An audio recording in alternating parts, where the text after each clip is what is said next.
అన్ని బాహువుల యందు ఆయుధములు పట్టుకుని మహానుభావుడు అడుగు తీసి అడుగు వేస్తూ వస్తూ పెద్ద గర్జన చేస్తూ తల ఇలా ఊపితే ఆ కేసరములు తగిలి దేవతలు విమానంలో వెడుతున్న వాళ్ళు భ్రంశమై విమానాల్లోంచి కింద పడిపోయి ఆ మేఘములన్నీ కొట్టబడి పర్వతములన్నీ ఘూర్నిల్లి సముద్రములన్నీ పొంగిపోయి భూమండలమంతా కలత చెంది స్వామి నరసింహావతారం వచ్చింది. ఇప్పటి వరకు విష్ణుమూర్తి ఉగ్రతత్వాన్ని పొందనటువంటి వాడు అపారమైనటువంటి కోపంతో తన యొక్క పరమభక్తుడైనటువంటి ప్రహ్లాదుణ్ణి హిరణ్యకశపుడు నిగ్రహించాడన్న కోపాన్ని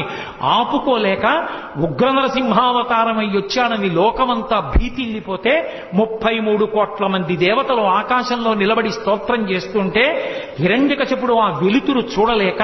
స్వామి చుట్టూ తిరిగి గదాదండంతో కొట్టడానికి ప్రయత్నిస్తుంటే దేవతలు విడిచిపెట్టకుండా సంహరించమంటే ఒక్కసారి పెద్ద గర్జన చేస్తూ